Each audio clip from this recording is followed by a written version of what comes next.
Our speaker today, John Allison, is a man of remarkable abilities and accomplishments. Mr. Allison is one of America's most respected bankers and businessmen. He retired this past December as the CEO of BB&T Corporation, where he remains as chairman of the board. John Allison began his service with BB&T in 1971, became president in 1987, and was elected chairman and CEO in 1989. Over the course of 20 years, Mr. Allison built BB&T from a local bank in North Carolina to one of the best regional banks in America and the 9th largest bank now in the United States. During his tenure at BB&T, the bank's assets grew from $4.5 billion to $152 billion. A stunning achievement, I think, by any standard. In addition to being remarkably successful in business, John Allison is also a serious student of philosophy. It's the rare businessman who thinks that philosophy is the motor of history, and then who applies philosophic principles to the day-to-day operations of a major bank. In fact, the theme of Mr. Allison's speech today is the relationship of philosophy to success in business and life. And as we shall hear shortly, he believes that the philosophic principles that he introduced at BB&T have given the bank a major competitive advantage. It's hard to argue with success. But John Allison doesn't just talk the talk. He walks the walk. A few years ago, after the Supreme Court issued its Kelo decision, John announced that BB&T would no longer make commercial loans to developers who had acquired their property and land through eminent domain. Mr. Allison has also used his philanthropic vision and generosity to fund programs on the moral foundations of capitalism at some 60 universities and colleges around the United States, including a $3.5 million gift to the Clemson Institute for the Study of Capitalism, for which we are deeply appreciative. Since his retirement, John has become something of a media celebrity and one of America's most sought-after public speakers. And it is with great pleasure, and certainly it is an honor, to introduce to you this afternoon Mr. John Allison.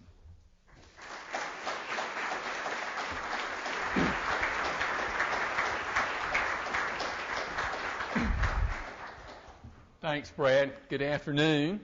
It's really a pleasure to be here. I always enjoy having the opportunity to talk to bright young people who will be future leaders in our society. In fact, the purpose of my presentation is to talk about principled leadership. If you look around at what's happened to us, while there are a number of causes of our economic problems, one of the problems has been the failures of leaders in business and failures of leaders in government. Also, if you think about students in a top-notch university like Clemson, and you ask what your future employers are looking for, we certainly expect a certain set of skills, but we're primarily looking for people that can assume leadership roles in our organizations. And that's true whether that's a business or a civic organization. In addition, if you don't think of yourself as a leader, we all have to lead ourselves. We all have to decide where we're going. Leaders do a variety of roles, but their two primary responsibilities are to create a sense of purpose in themselves and in their organizations, and to develop and live the principles that enable them to turn that purpose into reality. The organizing principle of human action is purpose. As human beings, we're purpose-directed entities. We have to know where we're going in order to get there. Organizations, businesses, civic organizations, universities are simply groups of human beings. For organizations to be successful, the individuals in that organization must vest in the purpose of the organization. As a concrete example, BB&T is very much a mission-driven business, a purpose-driven organization. And our mission is to literally make the world a better place to live.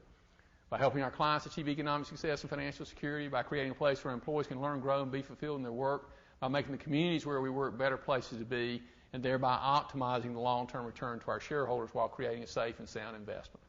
We're not confused. In a free market, our primary fiduciary obligation is to our shareholders. We work for our shareholders. We recognize that. But in order to accomplish that end, the first thing we've got to do is do a great job for our clients, because all of our revenues come from our clients. To do a great job for our clients, we've got to have great people, because we're fundamentally in a people business. We've got to create the kind of environment where people want to work for BB&T. We do all of that in the context of our communities, not from an altruistic perspective, but if our communities don't do well, we don't do well. So we try to run our business in a long-term perspective, do the right thing for clients, employees, communities, and in that context, create superior rewards for shareholders. Just like organizations need a sense of purpose, so do you.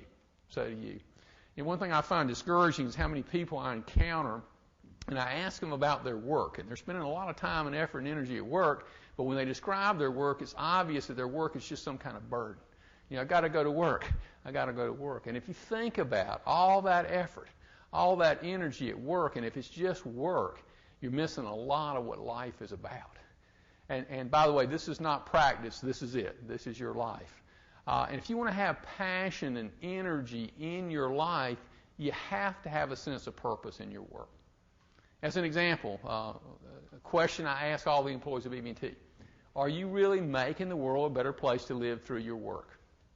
Are you really helping your clients achieve economic success and financial security, helping them make the kind of decisions that improve the quality of their lives? Have you trained yourself to do that so you can provide that quality of advice? And absolutely never, ever do anything that's bad for your client, even if you can make a profit in the short term, because it'll always come back to haunt you in the long run. And when you do the right things for your clients, won't they be more loyal? Won't you have a more profitable relationship? Won't you win? And isn't life really about creating those win-win relationships?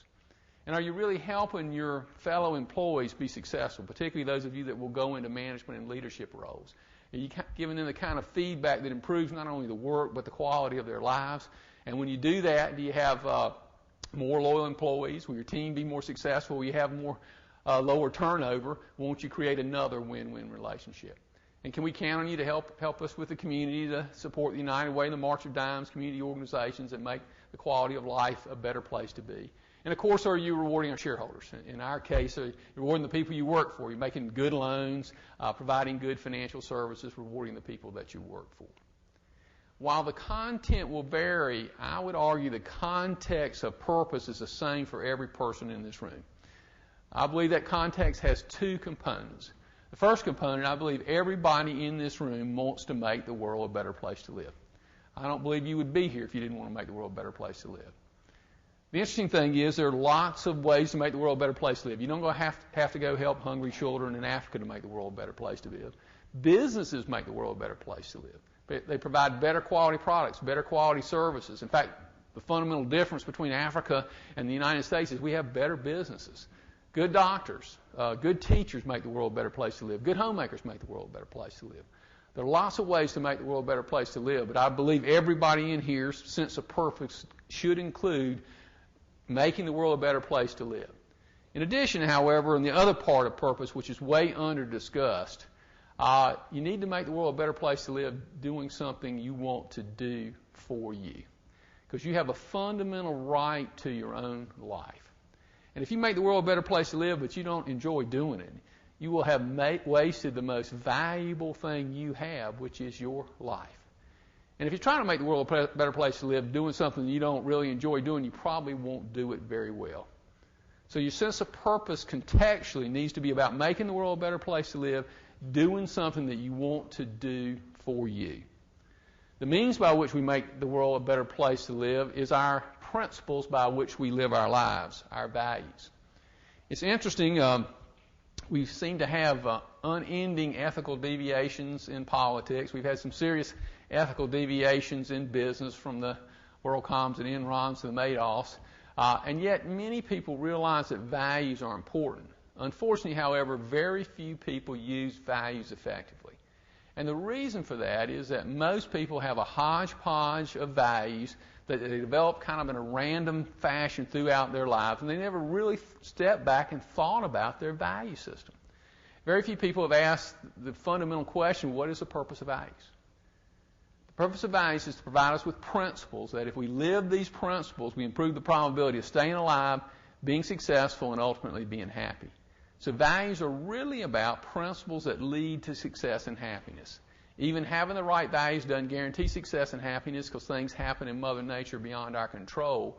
but they improve the odds. And if you think about values in that context, they're not arbitrary, they're not capricious, they don't fall out of the sky, they are not necessarily what your mom's dad, Sunday school, kindergarten teachers told you when you were 5 years old. In fact, defining your values is a scientific problem. And here's the question. Given the laws of nature, Mother Nature, and given human nature, what principles are most likely to lead to your survival, your success, and ultimately your happiness? We have 10 core values at BB&T. As you go through these values, you'll find not only are they non-contradictory, they're integrated. Fail on one, fail on all the others. Our first value is reality. What is. A baby's born at the hospital this morning here in Anderson, and that baby opens her eyes. And guess what? Mom's here, Dad's here, the doctor's here, the nurse's here, we're here, the trees are here. That baby doesn't get to make it up. In fact, that baby's task in life is to figure out how to stay alive, be successful, and be happy given the facts of reality. At some point, you were that baby. You were born into this world, and you've been trying to figure out how to stay alive, be successful, and be happy given the facts of reality.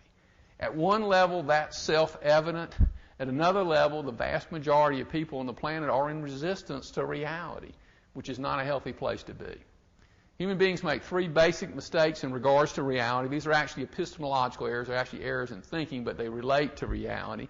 And these mistakes have a big impact on the quality of individual lives and the quality of life for all of us on the planet. The first mistake we use a metaphor for, wishing something is so does not make it so. It's a metaphor for the ultimate psychological sin, which is the act of evasion. Evasion occurs when you're presented with some piece of information that at some level you know needs to be examined. But you refuse to examine it because it threatens something you want to believe about yourself or you want to believe about the world, so you don't hear it. And when you evade, you're detached from reality, and that's a bad place to be. In my banking career, I started out as a small business lender. And one of my observations is one of the primary reasons that small businesses fail is because the leader of that business evades. Things are going along fine in the business, something happens in the economy, something happens at home. The leader of that business doesn't want to hear about it, drives that business right into the ground. A more recent story, the largest financial institution in the world, Citigroup, hires a group of geniuses, PhDs out of MIT and Harvard to run their affordable housing, now subprime lending business. Really bright people. Maybe even a legitimate business when they started it. Unfortunately, long before the rest of us knew that there were major problems in the subprime market, I guarantee you these really smart people knew there were problems in the market. But unfortunately, they evaded. Why did they evade? Because they would have to give up big financial bonuses, their company would make less money, and they ran Citigroup right into the ground. Everybody evades. You evade. Your mom's, dad's friends have been telling you about your evasions for a long period of time. The next time you hear something that you know that you've heard before and that you ought to examine, have the courage to examine it. Have the courage to look at it objectively as an adult. Being detached from reality is not a good place to be. The second error is a belief in popularity. Reality is independent of popularity. 1600, 99.9% of the people on the planet were certain that the sun went around the earth. Get up in the morning, the sun comes up in the east, goes down in the west. 1620, Galileo proves that the earth goes around the sun. The fact that 99.9% of the people thought the sun went around the earth had no effect on the sun or the earth. Reality is independent of popularity. More recent example, financial services industry. I kind of understand how Citigroup got into the subprime lending businesses. What was interesting to me is how many companies BB&T size got into the subprime lending business. And I had the opportunity to talk to the CEOs of a number of these companies before they got fired, which was an interesting conversation, and ask them, why'd you get in the subprime lending business? And I got an interesting answer. It's usually fairly complex, but at the end of the day, you know what their answer was? Everybody else was doing it. Everybody else was doing it. I saw a study the other day of why students cheat. The students cheat because other students cheat. Reality is independent of popularity. Great entrepreneurs, successful leaders aren't driven by what the crowd thinks. They're driven by their own thinking process. The third error is a belief in authority. And this is the error that's caused the most unnecessary suffering in human history. Reality is independent of authority. 1620, Galileo publishes his book, proves that the earth goes around the sun. The Pope reads Galileo's book. The Pope is the intellectual, spiritual leader of Western civilization. He's a very intelligent, highly educated man. He doesn't like Galileo's book. It threatens his most fundamental beliefs. So he promptly puts Galileo under house arrest for the rest of his life, tries to destroy every copy of Galileo's book. Fortunately, a few sneak out, lead to Newton, lead to the Industrial Revolution, the quality of life we have today. Guess what? Whether the Pope liked it or not, the earth kept going around the sun. Reality is independent of authority. More modern example, the big authorities in the financial services industry are Standard & Poor's, Moody's, and Fitch. They rate financial instruments. They have a government-sanctioned monopoly, oligopoly in that business. They're the only people who can do it. They made huge rating errors that resulted in trillions of dollars of financial losses and a lot of unemployment and misery on this planet. Certainly easy to get angry and appropriate to get angry at the bad job these authorities did. On the other hand, BB&T, we largely avoided that problem. And the way we did that is we were looking at some of these financial instruments and we said, well, let's look deeper than just what the rating is, and let's ask ourselves commonsensically, do these instruments make sense? And when we looked at the loss ratios they were expecting on a lot of these bonds, we said, well, if you just go back to 1990, last time we had a housing correction, it's going to be a lot worse than they're projecting. So we chose not to buy those kind of bonds. Reality is independent of authority. You do have to rely on authorities, but you are responsible for evaluating your authorities and making sure they can justify their positions. One of the most important aspects of reality is called the law of cause and effect, or the law of causality. If you want to visualize the law of causality, you can see one billiard ball hitting another billiard ball. You can say the first billiard ball caused the second billiard ball to move. The law of causality, however, is much deeper than that. What the law of causality says is that everything in nature has a nature, and everything must act consistent with its nature. Everything in nature has a nature, and everything must act consistent with its nature. Billiard balls have to act like billiard balls. Elephants have to act like elephants.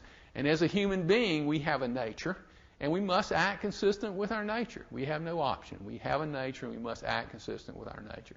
However, we are not billiard balls. In fact, one of the most fundamental aspects of our nature is we have free will. We have to make choices.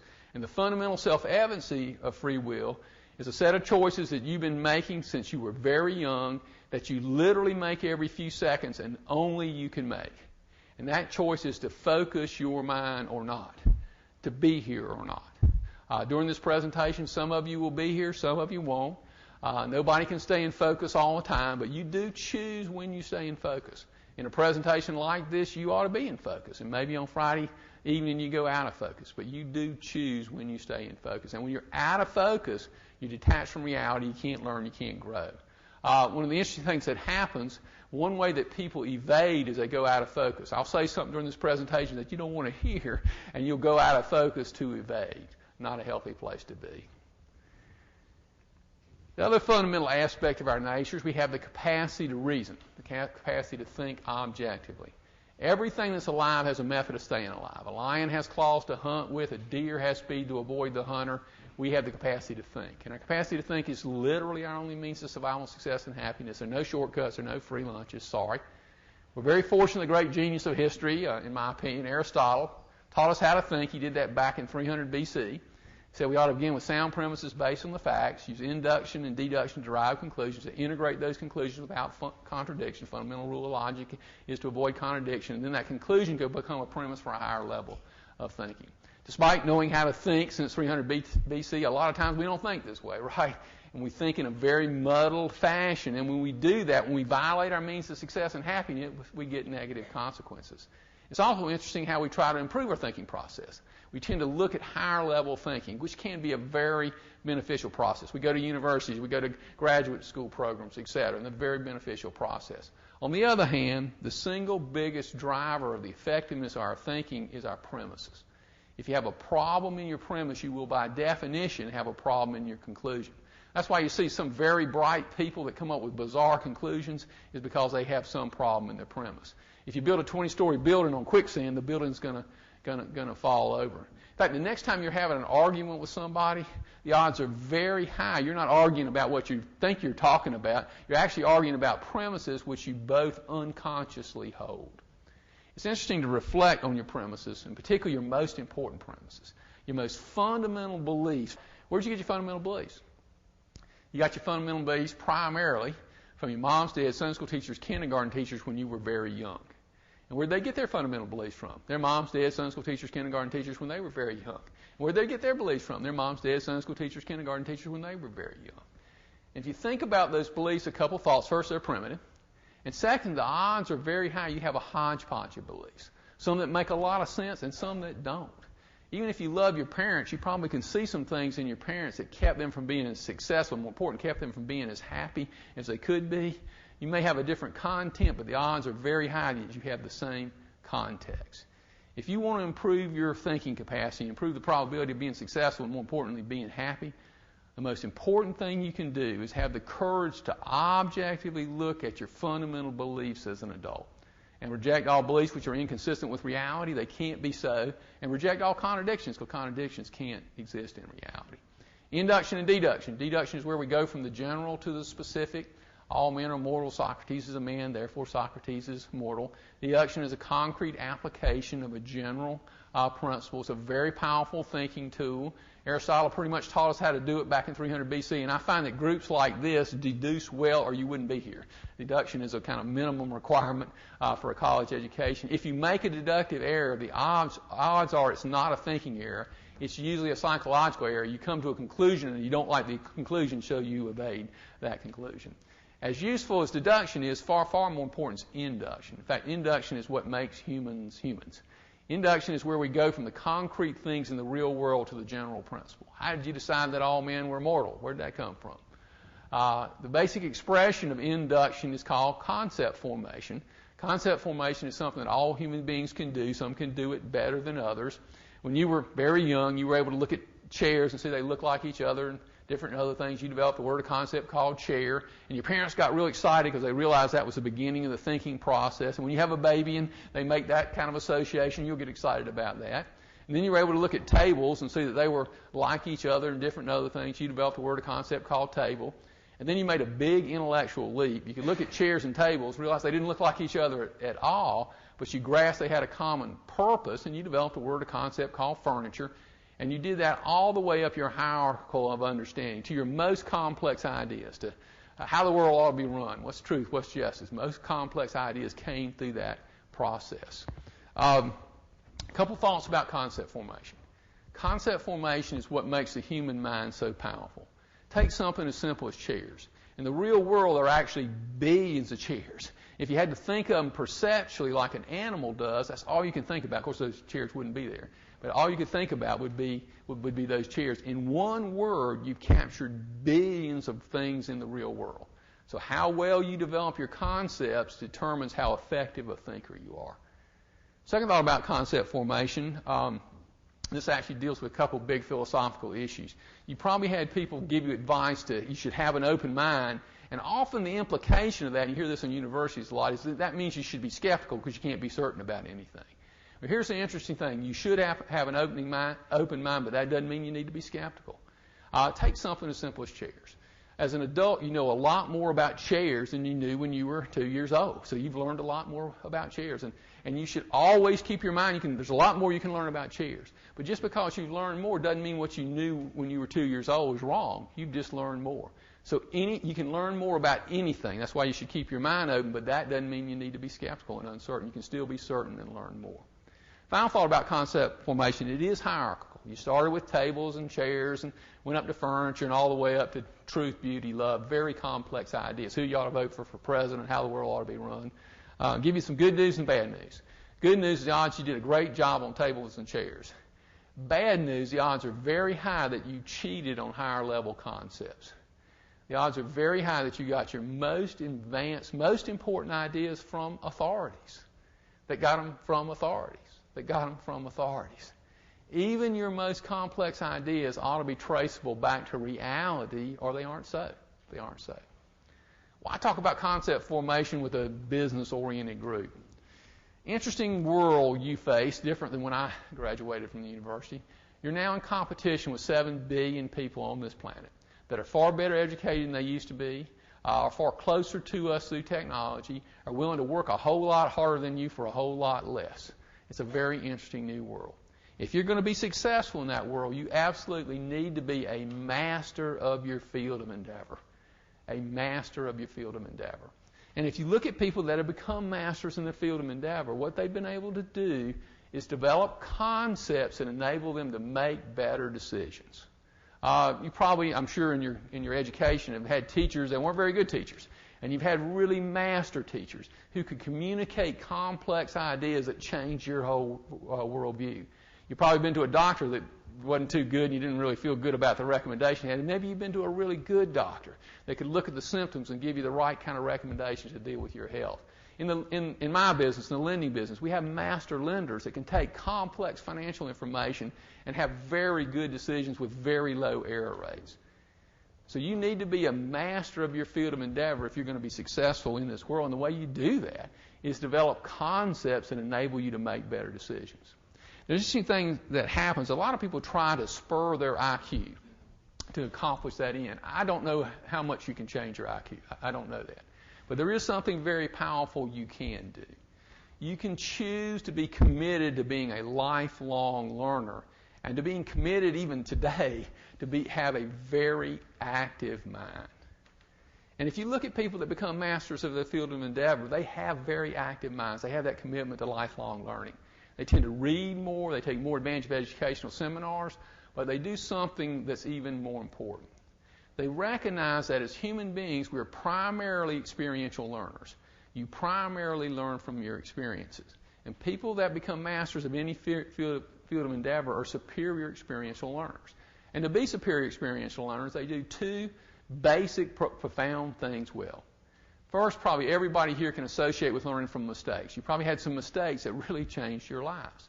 On the other hand, probably everybody here can associate with not learning from your mistakes. Have you ever done something and said, ooh, I did that before and I'm sorry I did it, and you did it again? A lot of times we embed mistakes into our personality. Why is that? In order to learn from a mistake, we not only have to admit we made a mistake, we have to admit why we made that mistake, the deepest cause. And unfortunately, sometimes we commit that ultimate psychological sin, we evade. We evade because we don't want to face the real cause of that mistake. Superior experiential learners evade less and learn far more rapidly than other people do. The second thing that superior experiential learners do is recognize life is a constant education if you choose to make it one.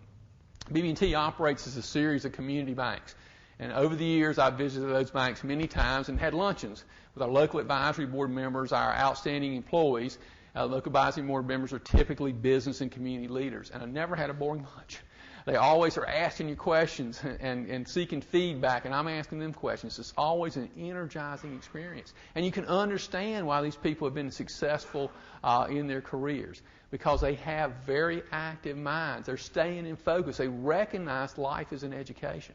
Even while you're at this university, certainly you're going to get a lot from your classroom experiences, but there's a whole lot else you can learn if you choose to take advantage of that lifelong learning process. The interesting thing about business, I know some business people that have very high IQs. Actually, I think that's atypical of successful business people. What I think distinguishes most successful business people is they evade less and they stay in focus more. And that is a huge competitive advantage in life. Our third value is independent thinking. Independent thinking means thinking for yourself from the facts of reality. Independent thinking recognizes that we do learn a lot from each other. Teamwork's very important. I'll talk about that in a minute. But we think alone. Our minds are not physically connected. Independent thinking is important because it makes two things both necessary and possible, responsibility and creativity. The most important meta-psychological decision you can make is to choose to be responsible for yourself. If you view yourself as a victim, you've given all your power away. Because if you're a victim, somebody else has to change to make you happy, and you can't change anybody else. People view themselves as victims for lots of reasons, because of their race or sex or nationality. The most common reason people view themselves as victims is because of their mother. If I just had a different mother, everything would be okay. I want to give you something to think about, something everybody in this room knows but you don't want to admit. At least at the level of consciousness, we are all alone. Sorry.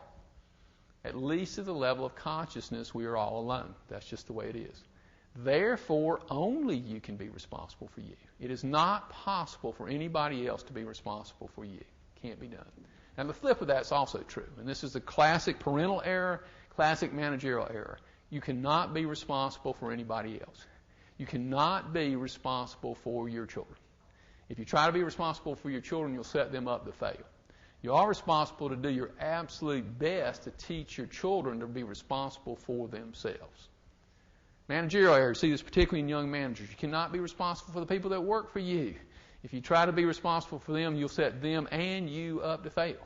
You are responsible to do your absolute best to teach your employees to be responsible for themselves. And after a reasonable effort, if they refuse to become responsible, get you a new employee, because they will get you and them in trouble in the long term. Creativity. All human progress, by definition, is based on creativity. Because unless somebody does something better, which will be different, there cannot be any progress. Creativity is only possible to an independent thinker, somebody that thinks like the crowd, cannot be innovative, cannot contribute to human progress.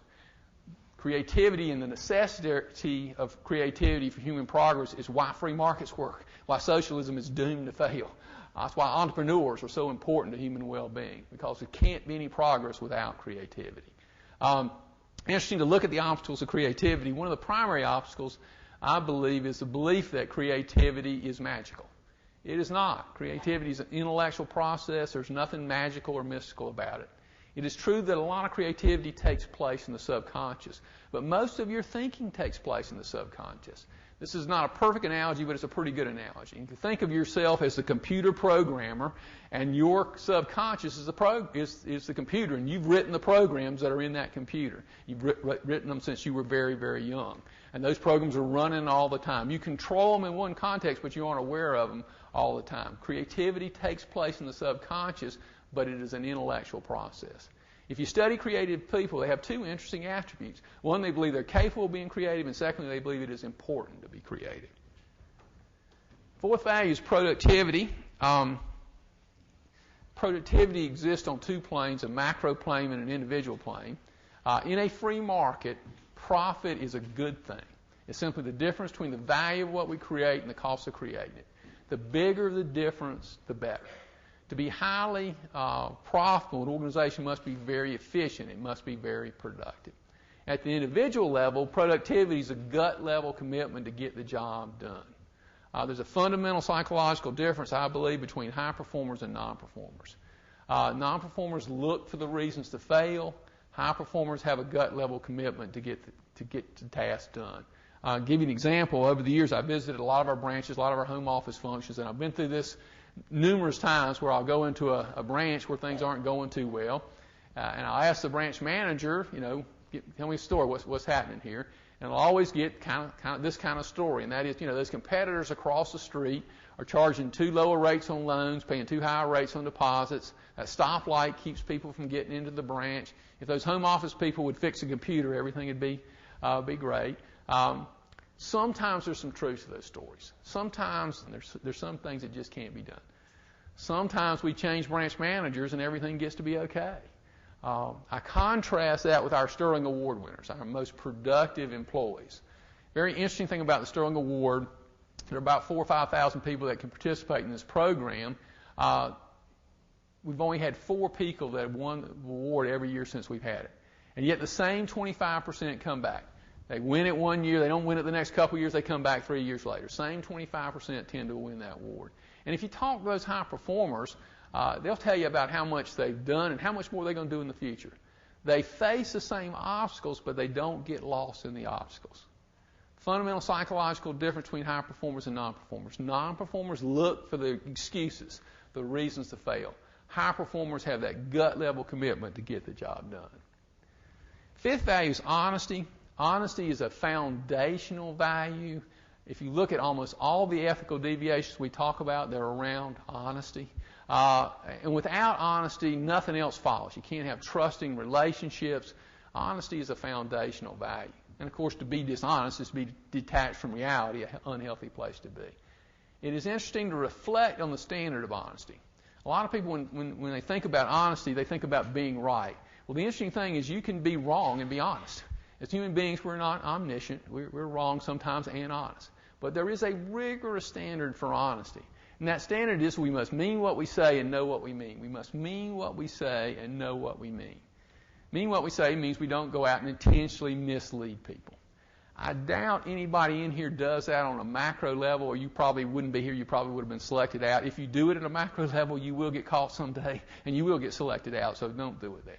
But there's a different kind of standard that's a little ways more intense. The cumulative effect of well-intended, quote, white lies is a black lie. The cumulative effect of white lies is a black lie. See that in management often. Talk to a manager, and he'll talk about one of his employees, and he'll say, you say, Susie's, got this problem, got that problem. Then the manager does the performance appraisal with Susie, and really doesn't tell her. He sugarcoats it, because he doesn't want to look her in the eye and tell her the bad news. And, of course, then he gets mad at Susie because she didn't hear what he didn't say. You see that in spousal relationships, where the spouses aren't straightforward. You probably see it in some friendships. You might think of friendships where you've tried to have a little white lie that's so you have this lack of real relationship where you're not really telling your friend the truth. The cumulative effect of white lies is a black lie. Say what you mean, it means that. Say what you mean. And by the way, one reason that's important because you can get feedback. It may be if the manager had talked to Susie, Susie would have a good answer to his objections. She may choose to change her behavior, and maybe she's got a good answer. Without that honesty, that kind of straightforwardness, you can't get feedback. And know what we mean. Now, as human beings, we're not omniscient, but know what we mean is that you don't claim a level of knowledge you don't have. You probably see that. I remember when I was in college, a lot of times you get in these debates where some person was claiming to know stuff that they really didn't know. And when you claim to know something you don't know, that is a form of dishonesty. Fundamental expression of honesty is we must keep our agreements. Our sixth value is integrity. There are a lot of apparent temptations in life. In my business, we work with money. Lots of apparent temptations. But what you can know with certainty, if you develop your principles logically based on the facts, those temptations aren't temptations. They're just ways to fail. Unfortunately, a lot of people don't act with integrity. And why is that? It is because they don't have principles, or more likely they don't have principles that are consistent with one another, or they don't have principles that make sense in the real world. So whether you agree with what I have to say or not, you really ought to think about your principles. They need to be consistent with one another, or you can't have integrity, and they need to be consistent with life on this planet, or you can't live those principles. So you may have set yourself up for it to be impossible for you to have integrity. Now, if you think about integrity in the context of principles that lead to success and happiness, having integrity is not some kind of duty or burden. It's a means to your long-term success and happiness. Because what you've done is develop these principles outside of the heat of battle, and you know that living the principles improves the probability in the long term for you being successful and happy. So there's no sacrifice in living the principles. They just lead to your happiness in the long term. One other context about integrity, though. Integrity is a long-term concept. And I say that for the young people in this room. You need to think about your life over a long period of time. There are a lot of things that appear better in the short term that will kill you in the long term. And integrity does demand that you take a long-term perspective on your life. There are lots of compromises about the content of life. We're going to always be compromising around the content of life. Never compromise the context. Never compromise your principles. Justice. In human relationships, justice is the number one value. If you ask somebody what they think about their manager, they're pretty soon going to say, well, I think my manager's just or fair or not. They don't want to work for somebody that under-rewards performance, or interestingly enough, they don't want to work for somebody that over-rewards performance, and they're right to feel that way. In addition, if there's no reward for superior performance, the best people will leave and will be worse off. But equally important, if there's no reward for superior performance, the average person won't be motivated to do better. At BB&T, we strongly believe that those that contribute the most should receive the most. We've tried to design incentive and compensation systems towards that end. They're not perfect. Evaluating performance is a difficult thing to do. But clearly, those that contribute the most should receive the most. Because we believe in justice, we consciously reject egalitarianism. In fact, I would argue that egalitarianism is one of the most destructive ideas in our society.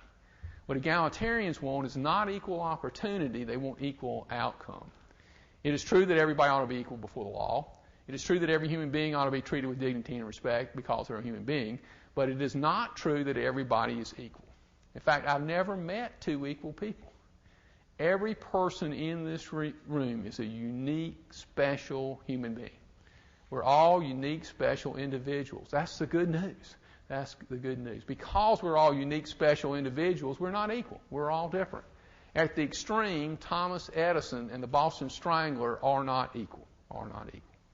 Because people are not equal, we do have to judge. We do have to evaluate other people. In fact, we have to judge a lot of things. Are we wearing the right clothes? Are we eating the right food? Are we driving the right car? Are we working for the right people? Do we have the right people working for us? Do our children have the right friends? In fact, for people in management and leadership positions, probably the most important thing you do is your judgment and your evaluation of other people. So because people are not equal, we do have to judge. We do have to evaluate other people. And it's a very important aspect of our lives. For most of us, one of the most important things we do. Because it's important how we do it. And there's a proper method of evaluating, of judging other people. We have to judge people as individuals based on their personal merits, based on what matters in that circumstance. So we do have to judge people, but as individuals based on their merits, based on what matters in that circumstance. For that reason, we consciously reject collectivism in all its ugly variations. Collectivists include communism, socialism, nationalism, racism, sexism are all forms of collectivism. Collectivists evaluate people by their membership in a group. Since everybody in the group is different, collectivists are always wrong by definition. In business, the most common forms of collectivism you see are racism and sexism. I think we've made some progress on racism and sexism, yet we still have a lot of racists and sexists. And it's interesting to reflect on why people are racist or sexist and what's the implication of being a racist or a sexist. I think the primary reason that people are racist or sexist is low self-esteem. You know, I'm not too good, but my group's better than your group, right? What people that are racist or sexist don't do is reflect on the implications for them that goes to a very general principle. For example, we have a financial center manager, and that financial center manager doesn't hire the best person to do the job because that person's black, white, male, female, Chinese, any other non-essential reason. What's going to happen? That financial center is going to be less successful than it would have been. If that financial center manager continues that pattern, eventually the financial center will be so unsuccessful that she'll get fired. So being a racist or sexist is bad for the person being discriminated against, but it's also bad for the person doing the discrimination. And it goes to a very general principle. Our means of survival, success, and happiness is our capacity to think rationally, logically. For most of us, the most important arena in which we need to think logically is our evaluation of other people. When we evaluate other people for the wrong reasons, bad things happen to us. Because of the conversation in society, I think many people, at least intellectually, understand that in regards to racism and sexism. But it's a much more subtle issue. If you judge people because of their hairstyle or how they're dressed or what their weight is, if you judge people for the wrong reasons, bad things happen to you. If you select your future spouse because how good they look instead of how good their character is, bad things will happen to you, I can promise you. We do have to judge other people, but we have to judge them properly. We have to judge them based on rational standards. A couple other thoughts about justice. Justice is a two-edged sword. Those that contribute the most should receive the most. I find in business, people are quite willing to do that. In society, that seems to be against the rules. But the people that contribute the most should receive the most. Justice requires that. The other edge of the sword, however, is that you have to deal with non-performance. And unfortunately, I find a lot of business people, particularly young business people, don't want to deal with non-performance. A lot of professors don't want to deal with non-performance, right? Everybody gets these passing grades, including people that haven't passed. Failing to deal with non-performance is an injustice. It's an injustice. It is obviously unfair to the team because non-performers hurt the team, but it's also unfair to the non-performer. I've never met a happy non-performer. Failing to deal with non-performance is an injustice to the non-performer. They can't learn, they can't grow, and they can't go do something that they really could enjoy and do in a confident manner. Pride. Aristotle said that pride was the greatest of all virtues because to have it, you had to have all the others. You had to be just, honest, have integrity, be a rational, independent thinker. As such, pride serves a couple of very important roles. It's a psychological reminder to do good and a psychological reward for having done good. I want to give you a question to ask yourself, and this is an important question. to ask yourself. The next time you're faced with an ethical decision, which is more often than you think, ask yourself this question. Would you be willing to tell the people that you care about, not the newspaper, the people that you've enjoyed and are important in your life, would you be willing to tell the people that you care about what you're going to do, and far more important, why you're going to do it? If you wouldn't tell the people that you care about what you're going to do and why you're going to do it, don't do it. Don't do it. Because you will always know what you did, and more importantly, you will know why you did it. And you always want to be able to be proud of you. The next value is self-esteem and self-motivation. And for this group, this is by far the most important value, I think. When I find people like this that end up in higher levels in organizations who fail, it is almost never that they aren't smart enough, and it's almost never that they aren't well educated enough. It is almost always some subconscious belief based on low self-esteem that results in self-destructive behavior. And I've seen that, unfortunately, a number of times in my career. In addition, self-esteem is the foundation for happiness, and happiness is the end of the game. And I use happiness in the Aristotelian sense of the word, of a life well lived, not just a good time on Friday night, but a well-lived life, that kind of happiness. Unfortunately, some people in business get confused, and they think money is the end of the game. Nothing wrong with money, but money is not an end. It can be a means to an end, but it is not an end. Happiness is the end, and self-esteem is the foundation for happiness. So self-esteem is very important and almost totally misunderstood. 4 thoughts about self-esteem. First, self-esteem is fundamentally based on self-confidence and your ability to live and be successful given the facts of reality. So you earn self-esteem by how you live your life. Nobody can give you self-esteem. You cannot give your children self-esteem. Self-esteem has to be earned. Live your life with integrity. Raise your self-esteem. Second thought about self-esteem, and this is the most important thought I have today, and probably I'm sure it's the most controversial thought I have today. In order to have a high level of self-esteem, you must believe at a very deep level that you're capable of being good and that you have the moral right to be happy. In order to have a high level of self-esteem, you must believe at a very deep level that you're capable of being good and that you have the moral right to be happy. Unfortunately, a very commonly held belief in our society, which probably everybody in here has some of, is that as human beings we're born bad. And the reason we're born bad is we're selfish, and selfish is bad, right? I can see Johnny in the sandbox, 4 years old, having a good time, not bothering anybody, playing with his truck. Along comes Fred. Fred would like to have Johnny's truck. Johnny doesn't want to give him the truck. A debate, fight ensues. Mom, dad, Sunday school teacher, kindergarten teacher intervenes in this debate and says, "Hey, Johnny, give that truck to Fred. Don't be selfish. Don't be bad." Now, there's a couple interesting moral lessons in that exercise in the sandbox. First lesson is, where did Fred get the right to Johnny's truck? You want to know where our social welfare system came from? There it is, right there in the sandbox. That's it. What's the message to Johnny? Don't go for what you want. Don't go for what's important to you. Somebody else has the right to it. Interesting thing to reflect on selfish. Immutable, non-negotiable fact of reality. Everything that is alive must act in its self-interest or die. Immutable, non-negotiable fact of reality. Everything that is alive must act in its self-interest or die. A lion has to hunt or starve. A deer has to run from the hunter or be eaten. Trees shade out other trees to get sunlight. Amoeba take chemical that other amoeba would like to have. Life is, by definition, self-sustaining action. Anything that's alive that quits sustaining its life dies. That's how Mother Nature designed the system. To say that man is bad because he's selfish is the same thing as saying the sun's bad because it's hot. Gravity's bad because it holds us down. The sun should be hot. Gravity should hold us down. And as a living entity, we should act in our self-interest. The only option to acting in our self-interest is to die. That's how Mother Nature designed the system. Now, it's very important that we define acting in our self-interest properly, and I'm going to define it as acting in our rational, long-term self-interest. And the reason that's important is we get false dichotomy. And here's the false dichotomy. The false dichotomy is to take advantage of other people or self-sacrifice, neither one of which make any sense. A lot of people, when they think about selfish, they think about taking advantage of other people. One of the ironies is taking advantage of other people is not selfish. It's self-defeating. You see that in business a lot.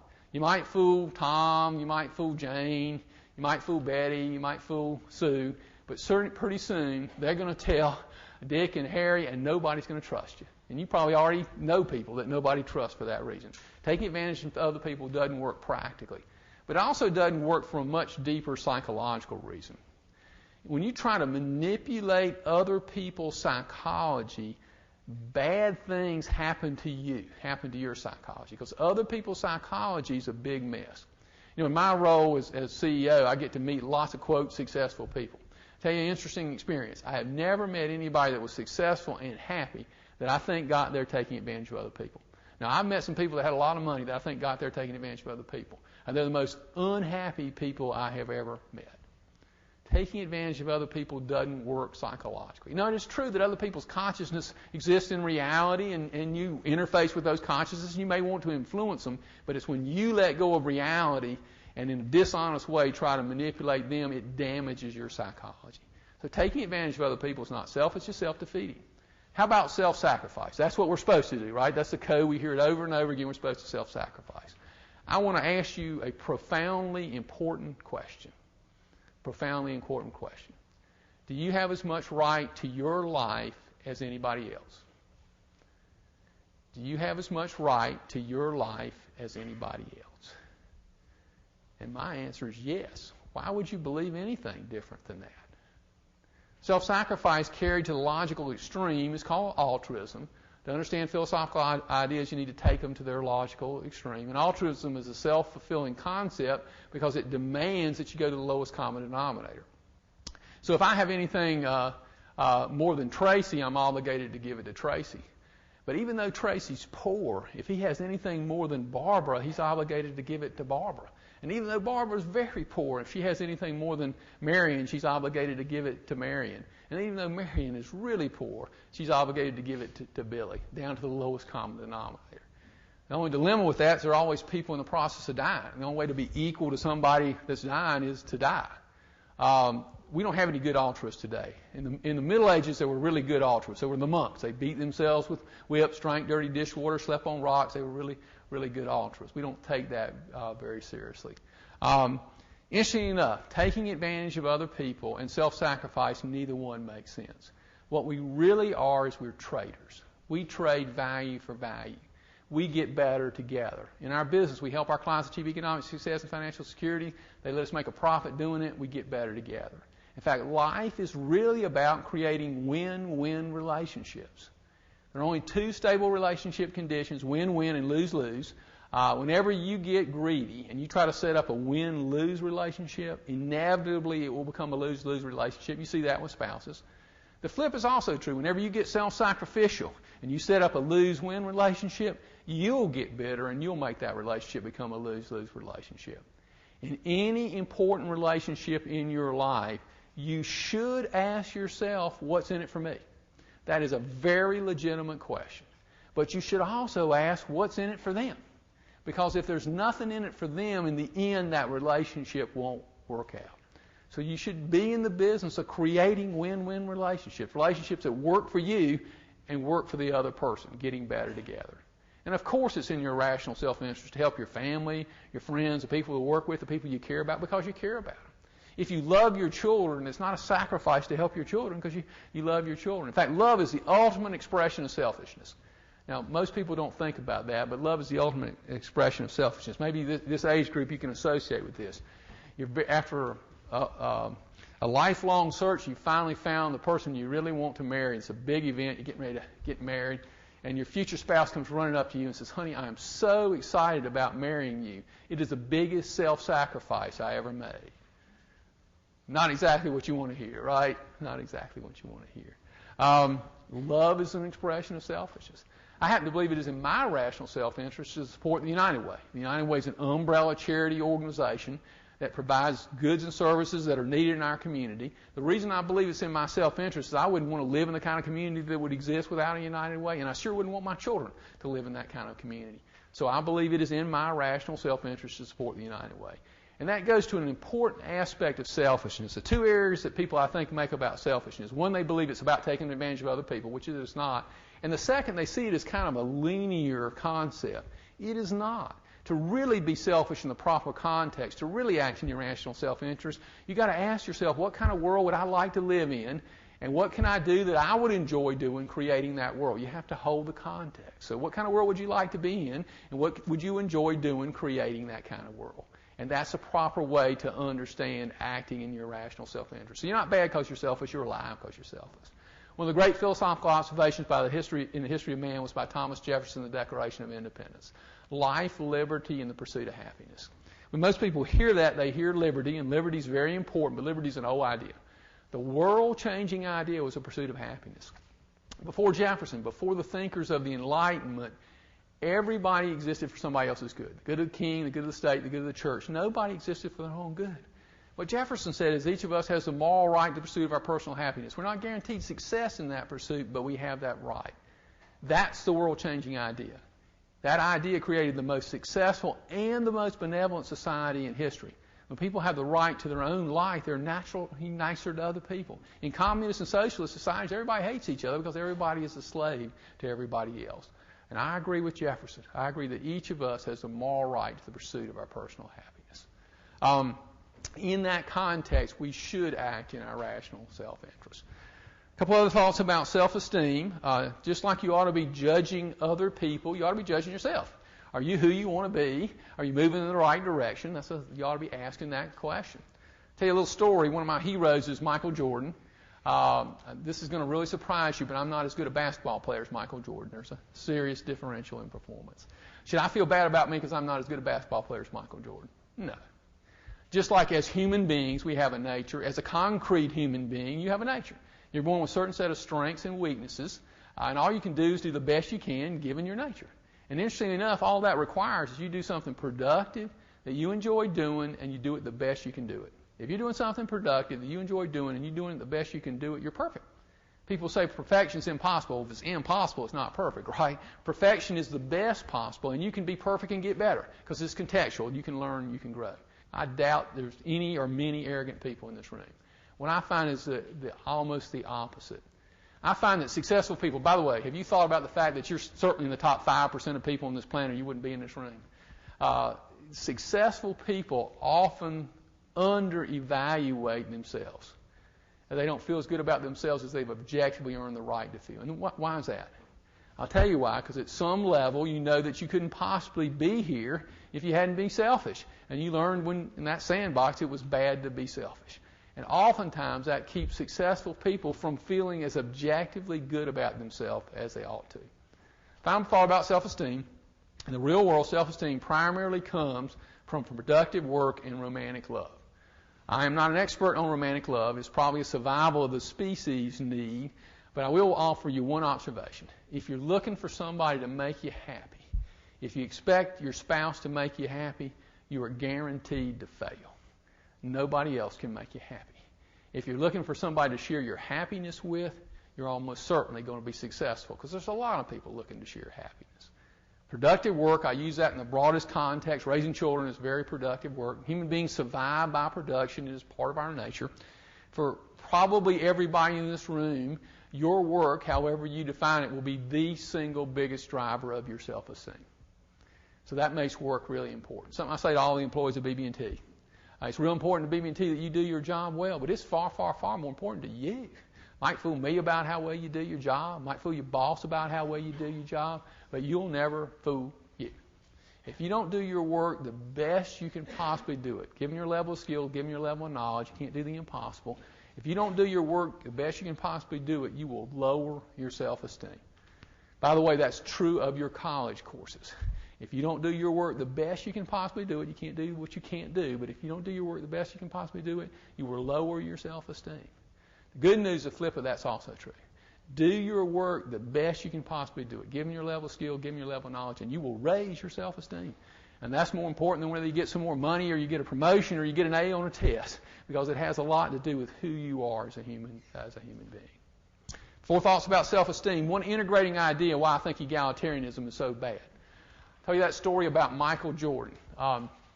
Interesting thing. I don't care how hard I tried, how hard you tried to help me, I cannot get to be as good a basketball player as Michael Jordan. It is not possible. You cannot make the average great. You can make the average better. That may be a very productive and very noble thing to do. But you cannot make you cannot make the average great. You cannot make me as good a basketball player as Michael Jordan. However, you can make the great average. Egalitarians, by definition, have to be in the business of making the great average. Because you can't make the average great, but you can make the great average. It's very easy to make Michael Jordan as good a basketball player as me. Cut his legs off. Wham, that's it. We wouldn't do that, right? I don't know. Western civilization's been tough on great people.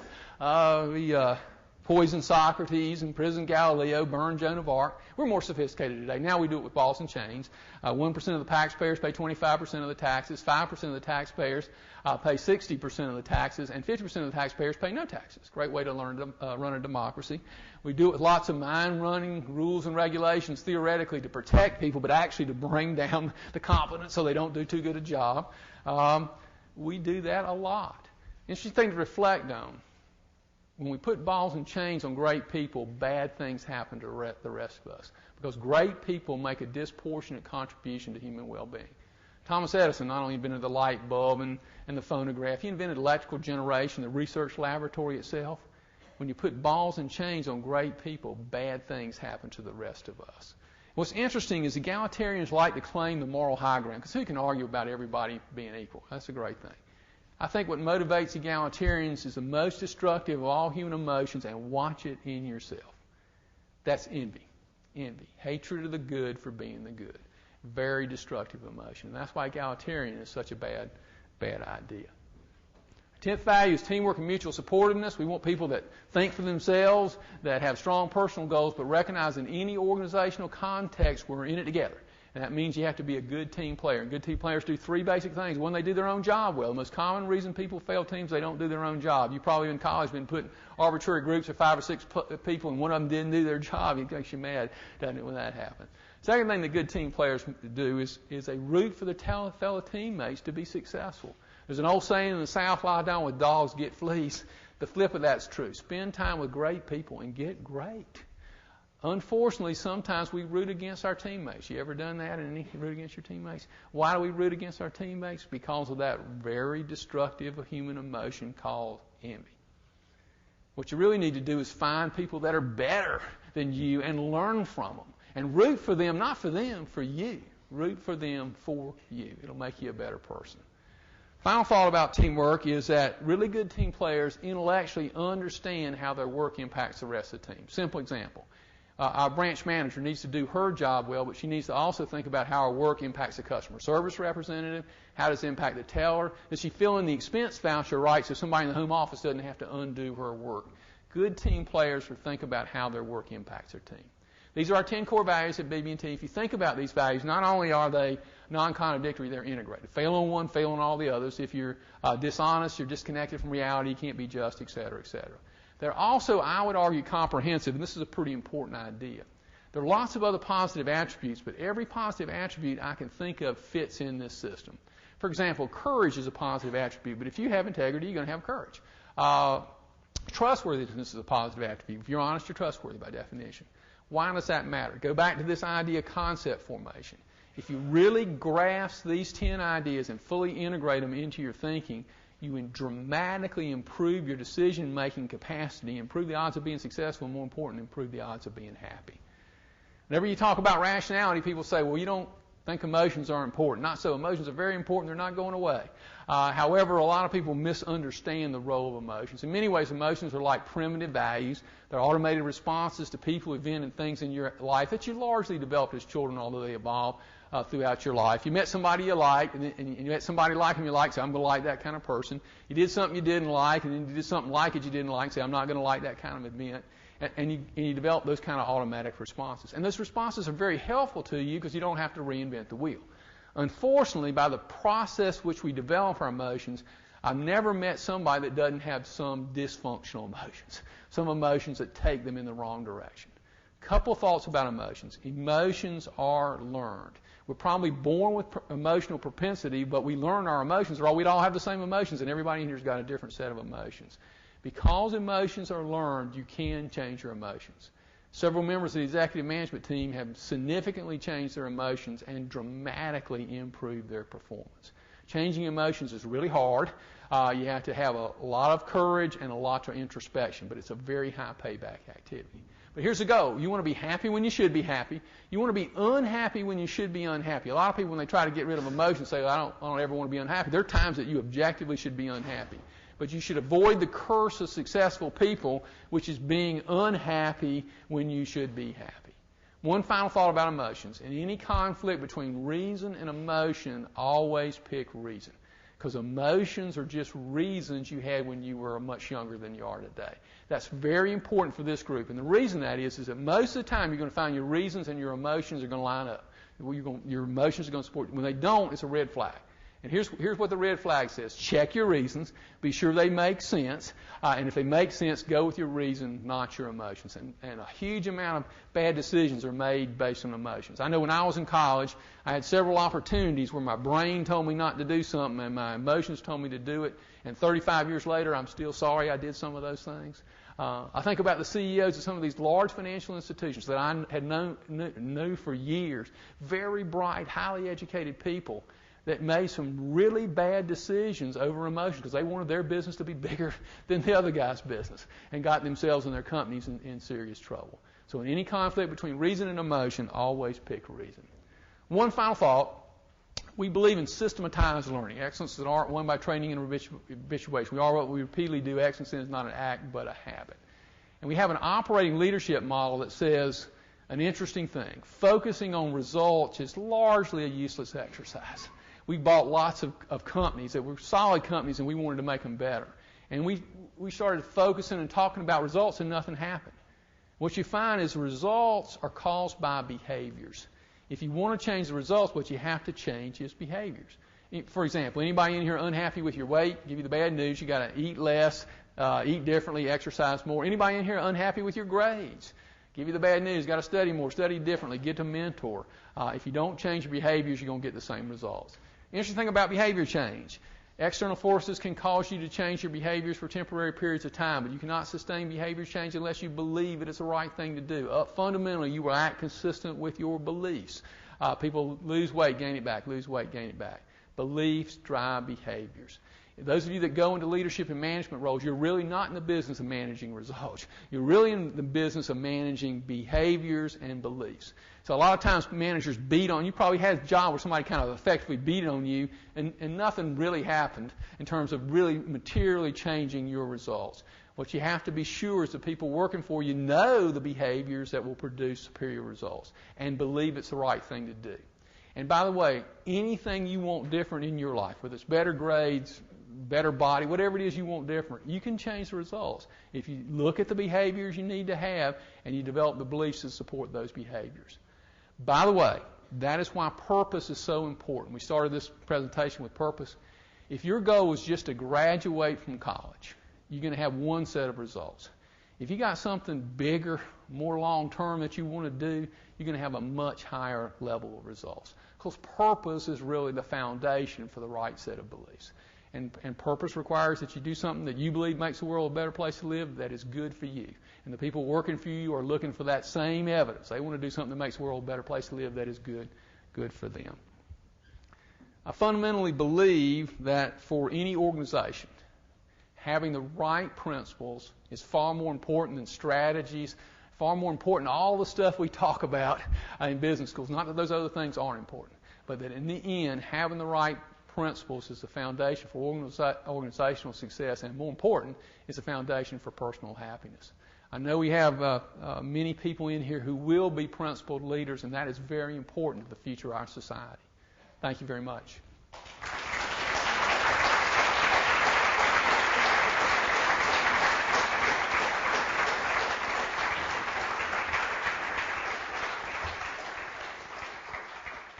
I was raised in a very religious background, but in terms of this value system, I studied philosophy as a hobby, searching for principles that I thought would lead to the kind of life I wanted to have. And I read a lot of philosophers. The two biggest ones that have had influence on me are Aristotle and Ayn Rand, who wrote, Ayn Rand wrote Atlas Shrugged, which is by far my favorite book, and I strongly recommend it to you. It's very interesting now with what's happening in the financial crisis, because she wrote this book in 1957, And she wrote the book so that what she predicted wouldn't happen, and now it's happening. So it's relevant in that sense. But also embedded in it has a lot of this kind of philosophy. So it was very helpful to me in integrating ideas in a comprehensive manner. So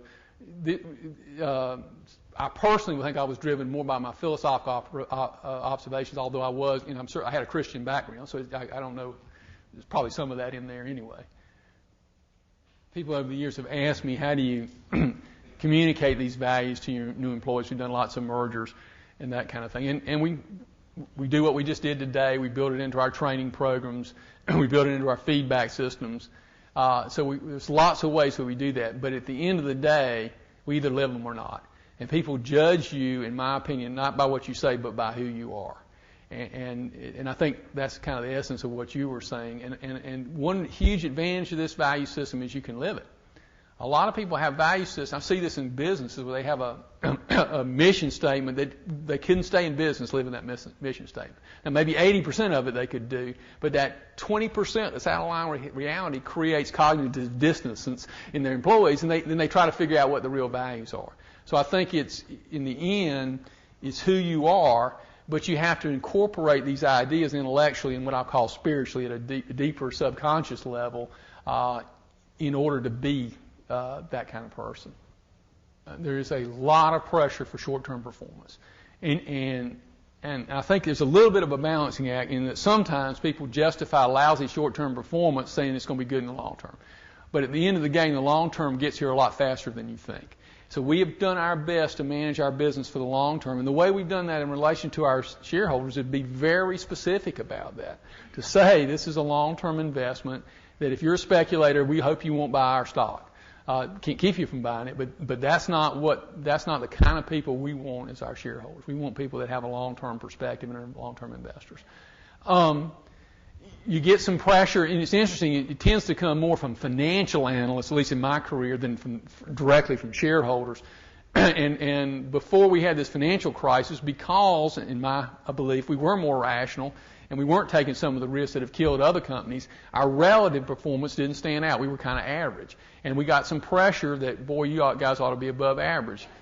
Because we have this value system, because we're very explicit about it, we stuck to our guns. And now, if you look back over the last 20 years, we're certainly in the top 5%, probably the best large financial institution in America, basically because we stuck to our principles. The reason I think a lot of CEOs don't do that is the most common philosophy in business is pragmatism.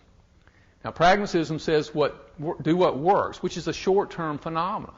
The dilemma with that is lots of things work in the short term that are terrible in the long term. So if you come in with a pragmatic mentality, of course shareholder pressure makes you do what works in the short term. And you become like a Countrywide or a Washington Mutual that failed. And before they failed, they were looking very good. But they were doing what worked in the short term. That was almost bound to be, if you really stood back and looked at the risks they were taking, would be a disaster in the long term. I had actually had a discussion with the CEO of one of these companies, and he described his activity, and I said, well, this has got to come haunt you in the long term. He basically said in the long term we're all dead. I mean, that was his basic reaction. He said it nicer than that. And this, by the way, this is true for you individually. Forget CEOs and businesses. Watch the short-term temptations. The long term gets here faster than you think. Faster than you think. If your premise is basically pragmatism, then this long-term argument here is very unconvincing to you. You don't even hear it. Because, remember, they were making more money than we were right then. They looked better than we were. And several of them, this goes back to arrogance. A couple of them, if you ever met the CEO of Merrill Lynch that went broke, he was off-the-chart arrogant. And I said, boy, I'm never going to buy his stock. Not knowing, the company was making a kazoo at the time on the surface. So I tried to influence of them, but because of their premises, they needed to be influenced in college, not when they were 60 years old. Too late. You need to get them. Now, and I did want to give you one concrete example. And it's interesting how people often view principles as not being very effective in the real world. In other words, there's some kind of sacrifice. Not so. BB&T, we consciously chose not to do what's called pick-a-payment mortgages. Now, pick-a-payment mortgage is where somebody comes in and buys a house, they get a mortgage, and the interest expense is $1,000 a month, but they only pay $500. So each month they owe more on their mortgage. This product was very popular in Southern California, Southern Florida, Metro D.C., where house prices were going up real rapidly. And what it allowed mostly young people to go buy a much bigger house than they should have been and leverage themselves all the kazoo. It's turned into a disaster, and millions of people have lost their homes because of this product. And Countrywide and Washington Mutual and people like that were big in the product have all gone broke because of it. But we chose not to do it, not because we had some brilliant economic insight. We did. We didn't think real estate markets would keep appreciating at 15%, but we didn't know they'd go down 30%. We had no idea. But what we did know is that this product was going to get a lot of people in trouble, that real estate wouldn't keep appreciating, and people were going to end up owing more on their houses than they were worth. And one of our fundamental beliefs is that never, ever consciously do anything that's bad for your client, even if you can make a profit in the short term, because it'll always come back to haunt you in the long term. This goes back to this win-win relationship idea. So we passed on that product over ethics, not over any great economic insight. And ironically, it worked phenomenally for us economically. And I shouldn't have said ironically. In the long term, doing the right stuff is also how you be successful economically. I think in the long term, they're actually correlated. It's not that good guys lose. Good guys win in the long term in the real economic world. There's no banks in the United States that can't be in fractional reserve banking. There's no option to be in the business and not be in fractional reserve banking. If I were in charge, I would get rid of the Federal Reserve and the whole process and create a market-based monetary system. I've actually argued that a lot. In fact, I made presentations to the Federal Reserve about 6 months ago how we ought to get rid of the Federal Reserve. Didn't change their mind, I don't think. That had no impact on them. Now, I think this ethical issue about fractional reserve banking is a little complex in that if you apply it to demand deposits, maybe there's an argument. But if you look at things like certificate deposits, and if you're transparent what you're doing, I don't think there's an ethical issue about having fractional reserves. I think the issue is the practical issue, the real market-based issue of how I think banks in a true free society would have some leverage. I think the client would be willing to take that risk because they would pay higher interest rates and there'd be other benefits to the depositors. But I think the capital would be dramatically higher than it is today. I mean, by a different magnitude. And if that were so, the odds of banks failing would be very, very low. But today, the Federal Reserve has encouraged and actually forced effectively lower and lower capital ratios because they have actually wanted inflation. If you owe a ton of money like the U.S. government, you want to pay it back with cheaper dollars. And one way practically the way you implement that is to encourage banks to leverage more. In my career, there's been effectively pressure to leverage more into banking and become more fractionally reserve oriented. So I guess we can have an argument about whether it should exist at all, but we're a long way from where if we could just get back to proper capitalization, I think it'd be a really good thing. Really good thing. The national deficit, wow. Here's what, first thing, I would cut government spending radically. I think government in general uses its resources the least efficiently of any entity. Now, to do that, I'll also cut government programs radically over time and move towards market-based economy. I think an example of that is government stimulus spending right now. The belief that we can make the world a better place to live by doing things that shouldn't be done is a bizarre belief, and it actually came from John Maynard Keynes. And even though they say Keynes is dead, he's actually driving policy like crazy. And if you read Keynes' general theory, think about the logic, common sense. You don't have to be economist. Think about the common sense. Keynes argued that what the government ought to do is pay people to dig holes in the ground and then pay them to fill it up. Now, do you really think that's going to raise our standard of living? I think it's bizarre. In fact, I just saw an exercise of that, and you may have seen this in Wall Street Journal a few weeks ago, where the government is going to buy most of the Northwest cherry crop because prices are too low. And you know what they're going to do with it? They're going to destroy it. Destroy the cherry crop. Now, if you understand global agricultural economics, that means some children in some poor country are going to starve to death. And that's a stimulus kind of package. So I'd cut government spending. I would cut systematically taxes if you want to incent anything, and I'd have low, neutral kind of taxes. I would reduce regulation dramatically. I think it's very destructive. People don't realize that regulation prevents innovation. It's funny, and you get this in academic environments. If you think about the human mind is really our only natural resource, and one pillar that makes human minds productive is freedom. It's the ability to think and creative and innovative in different ways. In academia, they talk about academic freedom, and they get that if the university imposed areas that you couldn't think in, then you couldn't make progress. The same thing's true in business. In my career, I've seen hundreds of ways that we could have done things that would be very beneficial to our clients that was against the law. It was against the law. And so it prevents innovation and creativity. So I would get rid of lots and most of the government rules and regulations. We ought to have free trade. Free trade is very important to economic well-being. We ought to encourage immigration of productive people. Smart people raise your standard of living. In other words, we ought to go almost the opposite from where we are going. What that would do over time would raise our productivity. I would privatize Medicare and Social Security. I think they're time bombs, economic disasters for us. We were talking, here on the economy. In my opinion, we're going to have some kind of economic recovery because our economy is so resilient. The most likely intermediate scenarios, we're going to have something that looks like stagflation in the 1970s. And in that environment, you had relatively high interest rates, relatively slow growth, and relatively high unemployment, lower than now. But the real risk, and I really say it for this group, the real risk is long term. If you look at Medicare, Social Security, if you look at running $1 trillion operating deficits, a dysfunctional foreign policy, demographic problems with the aging baby boomers, in 25 years the United States goes broke. So we have to change direction. We have to get the kind of discipline that will make that happen. That's one reason I come and talk to groups like this, to kind of, and all that comes from philosophical principles. It's trying to get it's what it call a free lunch. And America was built on life, liberty, and the pursuit of happiness, each individual's right to their own life, and with that personal responsibility.